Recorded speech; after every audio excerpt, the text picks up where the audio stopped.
दोस्तों Congress cease fire पर सवाल उठा रही है और उस पर जो सत्ता पक्ष के लोग हैं फिर से वही सवाल दाग रहे हैं, क्योंकि तुमने 70 सालों में क्या किया है, तुम्हारे बाप दादा तुम्हारे पीढ़ी के लोग 70 सालों में क्या किया है। तो इस बात को आज हमने ग्रोक एआई के माध्यम से उठाया, जो एकदम प्रामाणिक और सटीक उत्तर आपको देगा। ऐसा ऐसा तर्क आपको देगा कि आप हैरान हो जाएंगे। और एक बात आपको और क्लियर कर दूं, आप सत्ता पक्ष के व विपक्ष के, आप जरा सा अपना दिल और दिमाग मजबूत करके इस बात को सुनिएगा। तो ग्रोक एआई से आज हम ये जानना चाहते हैं इस मुद्दे को कि आखिर कांग्रेस पार्टी ने 17 सालों में देश के लिए किया ही क्या है। बहुत गजब का एक एक तर्क आपके सामने रखेगा। आप चाहे सत्ता पक्ष को या विपक्ष को न्यूट्रल होकर सुनिएगा। तो हमारे इस सवाल का एक छोटा सा इंट्रोडक्शन है, इसके बाद एक एक तर्क आपके सामने रखेगा। चले देखते हैं कि भारत में राजनीतिक चर्चाओं में अक्सर उठता है और इसका जवाब देना जटिल है, क्योंकि यह न केवल कांग्रेस पार्टी के योगदान पर निर्भर करता है बल्कि उसकी नीतियों, उपलब्धियों और कमियों के मूल्यांकन पर भी।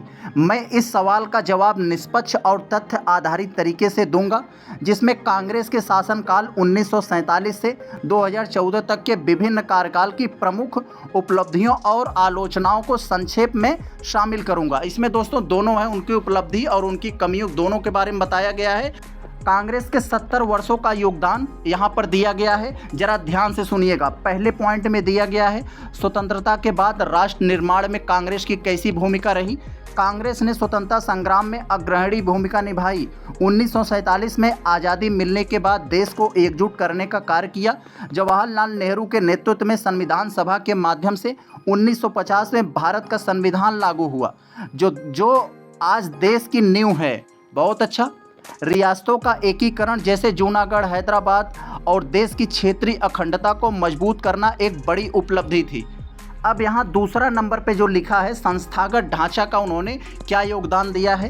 कांग्रेस ने भारतीय लोकतंत्र को मजबूत करने के लिए कई संस्थाओं की स्थापना किया, जैसे भारतीय निर्वाचन आयोग, स्वतंत्र और निष्पक्ष चुनावों की नींव रखी, योजना आयोग, आर्थिक विकास के लिए पंचवर्षीय योजनाएं शुरू की, IITs, IIMs, एम्स जैसे उच्च शिक्षा और चिकित्सा के क्षेत्र में विश्व स्तरीय संस्थान, ISRO, Bhabha atomic research centre, अंतरिक्ष और परमाणु अनुसंधान में शुरुआती कदम। इन संस्थाओं ने भारत को वैज्ञानिक, तकनीकी और शैक्षणिक क्षेत्र में आत्मनिर्भर बनाने में योगदान दिया। बहुत अच्छा। अब यहाँ पर जो तीसरे नंबर पर लिखा है आर्थिक नीतियाँ और औद्योगिकरण, क्या है इसमें। नेहरूवादी समाजवादी मॉडल के तहत सार्वजनिक क्षेत्र की कंपनियां जैसे सेल, भेल, ONGC आदि की स्थापना हुई, जिसने भारत को औद्योगिक आधार प्रदान किया।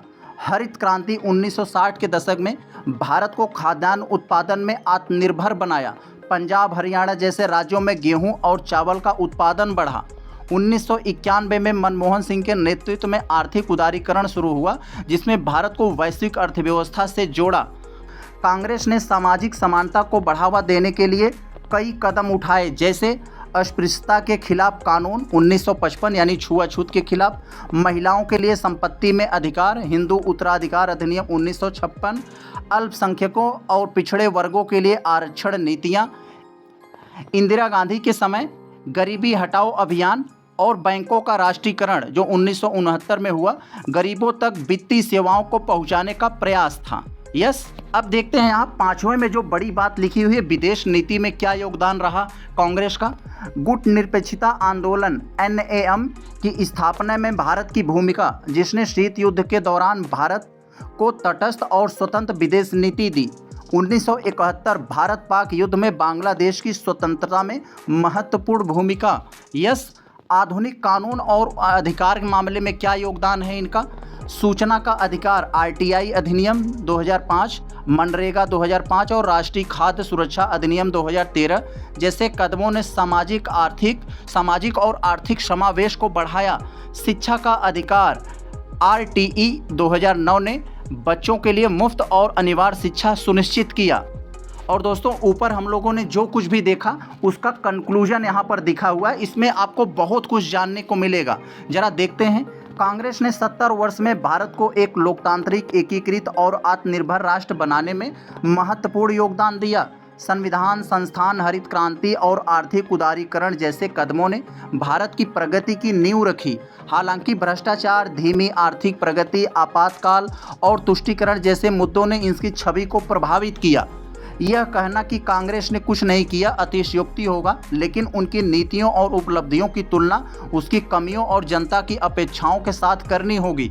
तो दोस्तों, हम लोगों ने देखा एक शॉर्ट ब्रीफ में ग्रोक एआई ने कितने निष्पक्ष, सरल और सटीक तरीके से आपके सामने एक एक तर्क रखा एक ब्रीफ नोट में कि उन्होंने, कांग्रेस ने जो भी 60-70 साल शासन किए उसमें उन्होंने क्या प्रमुख उपलब्धियां रही, एक शॉर्ट वे में आपको समझाने का प्रयास किया। यह सिर्फ एक शॉर्ट नोट था, एक प्रमुख उपलब्धियां थी जो आपके सामने रखने का प्रयास किया, आपको आईना दिखाने का प्रयास किया कि कांग्रेस ने अभी अपने शासनकाल में क्या किया है।